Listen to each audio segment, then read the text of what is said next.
গুরুত্ব 15 ধর্মীয় স্বাধীনতা, নিরাপত্তা ও পারস্পরিক সহাবস্থান। 16 দুর্নীতি সন্ত্রাস দমন নয়, নির্মূলকরণ জড়িতদের রাজনীতিতে। 22 জনগণের বাক স্বাধীনতা এবং গণমাধ্যমের নিরাপত্তা এর শুধু সম অধিকার নয়, অগ্রাধিকার প্রতিষ্ঠা করা। 24 শিল্প উদ্যোক্তাদের ঋণ প্রদান, গ্যাস, বিদ্যুৎ, পানি, সুয়ারেজ, আমদানি রপ্তানি কার্যক্রমে ওয়ান স্টপ সার্ভিস কর্মসূচি গ্রহণ। 25 সকল শিক্ষা প্রতিষ্ঠানকে জাতীয়করণ। 26 মৎস্য ও প্রাণী সম্পদ খাতে বিদ্যমান সমস্যা দূর করে এই খাতে বাংলাদেশকে স্বয়ংসম্পূর্ণ ও বৈশ্বিক মানে উন্নীত করা। 27 সড়ককে নিরাপদ করার জন্য প্রয়োজনীয় সকল ব্যবস্থা গ্রহণ। 28 বাংলাদেশকে 15 বছরের মধ্যে উন্নত ও কল্যাণ রাষ্ট্রে পরিণত করা। 29 শ্রমের মর্যাদা ও শ্রমিকের ন্যায্য অধিকার প্রতিষ্ঠা। 30 সরকারি চাকরিজীবীদের জাতীয় পে স্কেল যুগোপযোগী এবং সর্বোচ্চ সম্মানজনক করা হবে। 12 দফা বিশেষ কর্মসূচি। 1 প্রতি মাসে 5,000 টাকা হতদরিদ্র ও ঝুঁকিপূর্ণ জনগোষ্ঠীর জন্য নগদ সহায়তা। 2 প্রাথমিক স্তরের সকল শিক্ষার্থীর জন্য প্রতিদিন একবেলা করে পুষ্টিকর খাবার। 3 18 থেকে 24 বছরের যুবদের জন্য সুদমুক্ত জামানতবিহীন এককালীন ঋণের ব্যবস্থা করা। 4 সার্বজনীন স্বাস্থ্য সুরক্ষা কর্মসূচি বা স্বাস্থ্য কার্ড, ভর্তুকি মূল্যে কৃষি উপকরণ দেয়া ও বিভিন্ন সেবা সহজে পৌঁছাতে কৃষিকার্ড চালু করা। 5 ন্যাশনাল জব পোর্টাল, যেখানে সব পেশার চাকরি প্রার্থীদের জন্য দেশে ও বিদেশে চাকরি খোঁজা, পরামর্শ প্রদান ও প্রশিক্ষণ গ্রহণের সুবিধা। 6 কর্মজীবী মায়েদের জন্য প্রয়োজনীয় সংখ্যক দিবযত্ন কেন্দ্র গড়ে তোলা। 7 ঢাকাসহ সকল নগরে সরকার নিয়ন্ত্রিত ও ফ্র্যাঞ্চাইজ ভিত্তিক বাস ব্যবস্থাপনা।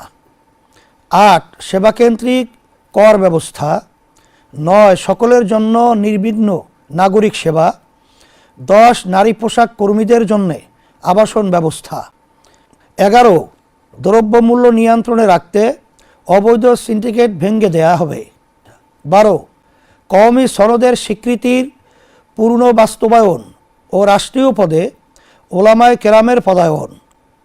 প্রিয় দেশবাসী, জুলাই গণ অভ্যুত্থানের পরে দেশ থেকে স্বৈরতন্ত্রের স্থায়ী বিলোপ নিশ্চিত করতে আমরা সংস্কার কমিশনে জোর প্রচেষ্টা চালিয়েছি। আমাদের প্রত্যাশা পূর্ণ মাত্রায় প্রতিফলিত না হলেও জুলাই সনদ সংস্কারের পথে একটি বড় অগ্রগতি। জুলাই সনদ কোনো দলের বিপক্ষে না, তাই আগামী 12 তারিখে জুলাই সনদের পক্ষে হা ভোট প্রদান করুন। আপনার হা ভোট সংস্কারের কাঙ্ক্ষিত যাত্রাকে অনেক দূর এগিয়ে নিয়ে যাবে ইনশাআল্লাহ। প্রিয় তারুণ্য, তোমরা এবার প্রথম ভোট দিতে যাচ্ছ। তোমাদের প্রথম ভোট দেশ, জাতি ও মানবতার জন্য পরিবর্তনের পক্ষে হোক। তোমাদের প্রথম ভোট নয়া বন্দোবস্ত ইসলামের পক্ষে হাত পাকা প্রতীকী হোক। আমি তোমাদেরকে কথা দিচ্ছি, ইসলামী আন্দোলন বাংলাদেশ তোমাদের ভোট নিয়ে নিজেদের আখের গোছাবে না, বরং তোমাদের জন্য উন্নত বিজ্ঞানভিত্তিক নৈতিক শিক্ষার ব্যবস্থা করব। তোমাদের জন্য কর্মসংস্থানের ব্যবস্থা করব এবং বেকারত্ব দূর করব। তোমাদেরকে সাথে নিয়ে শান্তি ও সমৃদ্ধ দেশ গঠন করব। প্রশাসনে কর্মরত প্রিয় সদস্যবৃন্দ, মনে রাখতে হবে আপনারা রাষ্ট্রের সেবায় নিয়োজিত। তাই সব ধরনের রাগ বিরাগ, প্রলোভন এ ভীতির ঊর্ধ্বে ওঠে কেবলই রাষ্ট্রের ও জনগণের স্বার্থে কাজ করুন। মানুষের বহুদিনের আরাধ্য ভোটাধিকার নিশ্চিত করতে আপনাদের ভূমিকা খুবই তাৎপর্যপূর্ণ। গোটা জাতি আপনাদের প্রতি প্রত্যাশা নিয়ে তাকিয়ে আছে। প্রিয় দেশবাসী, আমি আবারও আপনাদের প্রতি আহ্বান করছি যে 12 ফেব্রুয়ারি 2026 ইংরেজি তারিখে দলে দলে ভোট কেন্দ্রে আসুন। মনে রাখবেন, একটি ভোটে কেহ ধনীও হয় না, আবার গরিবও হয় না, কিন্তু একটি ভোটে দেশ ও আপনার ভাগ্য নির্মিত হয়। তাই দীর্ঘদিনের পরীক্ষিত সৎ, যোগ্য ও আল্লাহভীরু মানুষের প্রতীক, হাতপাখা প্রতীকে ভোট দিন। কথা দিচ্ছি, বাংলাদেশের মানুষের বহুদিনের আরাধ্য সমৃদ্ধি, শান্তি ও মুক্তি আসবে ইনশাআল্লাহ। আজকের মতো এখানে শেষ করছি।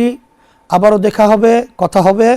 আসসালামু আলাইকুম ওয়া রাহমাতুল্লাহি ওয়া বারাকাতুহু।